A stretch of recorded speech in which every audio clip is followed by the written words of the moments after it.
Ang number 1 layunin ng Unity Eagle Riders Club of the Philippines ay magbahagi ng kawang gawa sa kapwa.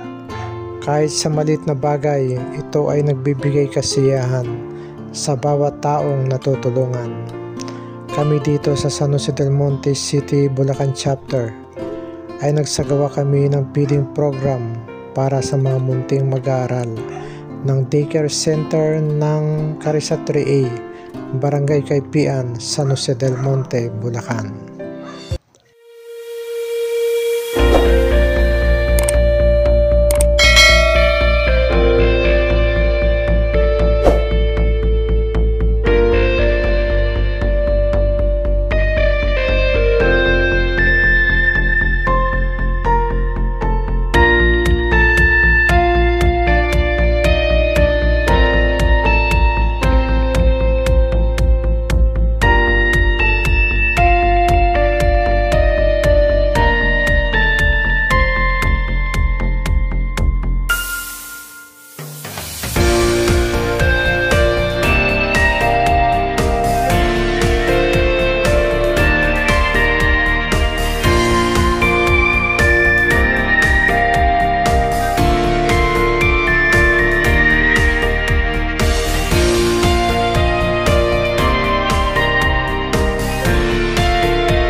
Gaganong ka ha.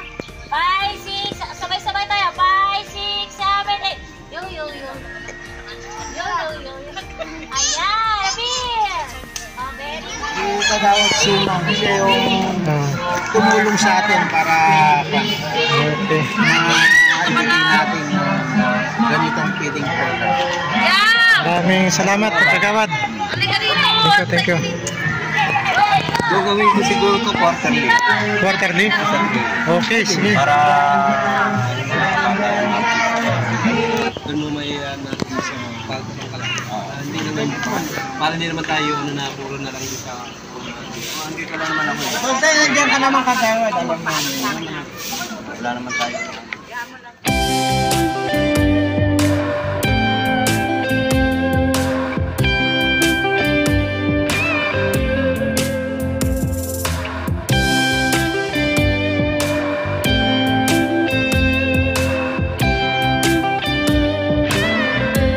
Thank you, Unity Eagle Riders Club. 5, 6, 7, 8. Thank you,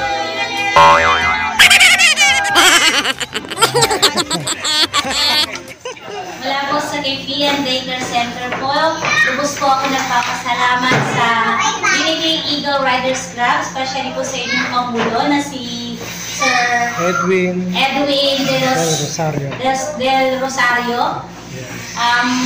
Maraming salamat po sa inyong binigay na feeding program para sa aming mga mag-aaral. Maraming salamat po. Patuloy ko po sana ang inyong mga gawain ganito. Maraming salamat po ulit. Thank you so much, ma'am. Sa feeding program ng Kaipian, ang Daycare ng Kaipian, i-sponsor natin sa feeding program.